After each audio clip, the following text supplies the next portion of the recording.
Hello everyone, Pokemaster Sets here, and today we are going to be looking at the brand new Japanese set Mega Brave. This set is going to be iconic as it brings around the brand new era of Pokemon. No longer are we in the era of Scarlet and Violet, and today we are going to introduce ourselves to the era of Mega Evolution. Now, Mega Evolution is one of my favourite things that's been added to the game in a very long time. So the fact that it's coming back, I'm so excited for this and so excited to go through this set with you today. So in today's video, we're going to go through every illustration rare in that set. So I know there are special illustration rares. I know that there are some really nice full arts. I might do those in another video. But today we're just going to focus on those illustration rares, starting off with what I think is one of my favourites from my favourite starter Pokemon to begin with, Bulbasaur. Now this Bulbasaur is a part of a trio artwork between Bulbasaur, Ivysaur and Venusaur, so I might as well do this Bulbasaur and Ivysaur together. Firstly, this is by far my favourite starter.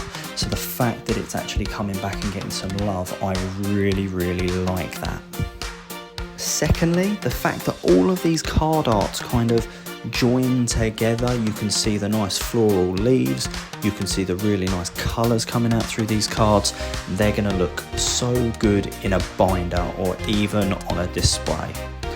I know that when this comes into an English set, this is going to be my chase 3. The Bulbasaur, the Ivysaur and the Mega Venusaur.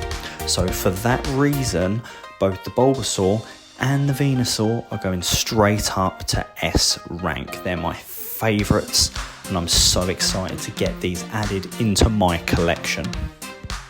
So anyone that has seen any of my videos before knows that the next Pokemon, Exeggutor. Love it, good Gen 1 Pokemon. However, I've never been a fan of that kind of art style that's a bit more comical and a bit more animated. Now, don't get me wrong, I think the fact it's in a really nice forest and the detail in that is really nice. So this is definitely one of the best cards I've seen with that comic-y art style. However, I do not think it is the best card here, so considering where I'm at the moment, I think I'm going to move them down to somewhere in the C range. I don't think it's genuinely the worst card that we've had in these videos so far, but I also don't think that it is the best. So Exeggutor is going down to a C. Okay then, so the next card that we're going to be looking at today is the Vulpix. This Vulpix is so detailed. The fact that we're seeing him in a nice warm kitchen in front of a fire is really nice to see.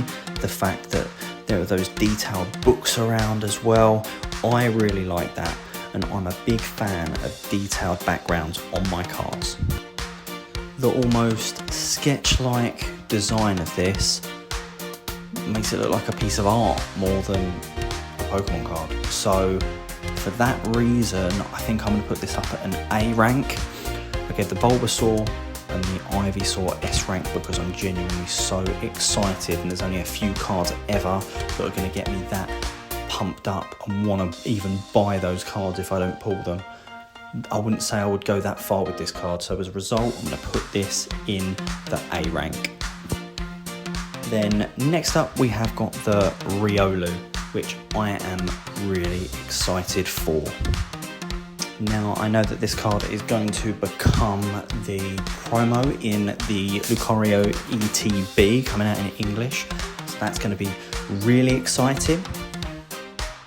I think that the card itself is really cute, really fun, and for that reason I think I'm going to put this at a B rank. I don't think it looks as good as the Vulpix or the others that we've picked so far. I do think it looks better than the Exeggutor though. So therefore, I'm going to put this one at a B rank. That then brings us to our next comic-y card of the day, and that is the Marshadow. Now, normally, if you were to just look at this Marshadow on its own, I think there's nothing overly special about this, and I don't know if I would put it very high on this list. That all changes, however, when you look at where the Marshadow is standing. It is in the back of a Pikachu's shadow, and you can see that Pikachu at the very front of the card, and you could almost miss it from the writing over the top. Now, I've always been a big fan of cards that are either really detailed, like I've already said, or that follow into the lore of that Pokemon, and that's exactly what it does to Marshadow.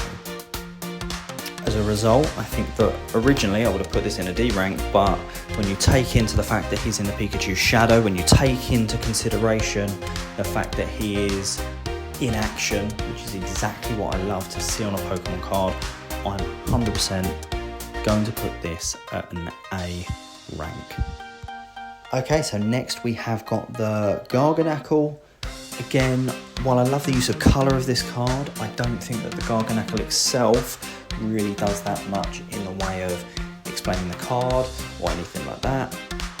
I will say though that the bits of salt that are running off of him is quite a nice touch, honestly.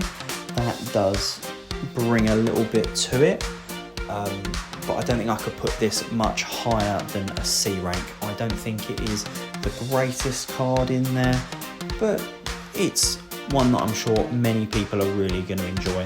So I'm going to put this at a C rank. And next we have the Lone Spiritomb. This Spiritomb on his own, really, really nice and detailed. You've got the what I think are lily pads on the floor. You've got the forest in the background. This is a spooky card, and that is literally all we can say to it. And for a Spiritomb, it should be a spooky card. So because of this, I'm going to put this card at a B rank, because it does follow the tone of what that card and what that Pokemon tries to reach. Now next we've got the Shroodle. I can see why a lot of people would really like this one and find it entertaining. Again though, it is not really for me. I know that this is supposed to be the graffiti Pokemon, so it does kind of follow along with that vibe. It's not really a card that I would enjoy or that I would personally try and chase, so therefore I'm going to put this again at a C rank. But with this next card, however, we are back, and that is the Steelix. I think this card's design is absolutely stunning. When you look at the reflections, when you look at the detail, I think this could be one of the best Steelix cards that they've made. The fact that the background for this card is also set in a cave is really, really nice, because it does add the vibe of a Steelix. This is going straight into the A rank for me. It is so nice, and one of the cards I really pray I get when this comes over to English. Next we've got the Spearow. I think this is okay. I like that there's a whole group of Spearow here. That's really nice. Brings me back to Pokemon Episode 1 vibes with all of the Spearow attacking Ash and the Pikachu. However, I don't think that the design is anything really to shout out about. One of the Spearows in here, I'm sure, literally looks like the Fire Red Leaf Green OG design. So for me, I think I'm just going to put this down at a B rank. It's not the worst one we've seen today, however, it is in no way higher than that, in my opinion. And that then brings us to our last Pokemon of this set, and that is the Gumshoe. Now, I really like that this Pokemon's kind of hiding and looking around at the Rattata. However, again, it's not one of the best ones in this set for me. So I think that I could only really put this probably at about a B rank. Again, it's not one of the worst, but it's also not one of the best. So that was my ranking of every illustration rare in the Mega Brave set. I will be coming along soon with the next set, but I just wanted to thank you all for listening. Make sure to comment what card from this set is your favourite. Make sure to like the video, and please subscribe for more content exactly like this. Which of the sets are you most excited for? And which card from Mega Brave or Mega Symphonia are you most excited to come across into the English set? Make sure to let me know, and I'll catch you on the next video.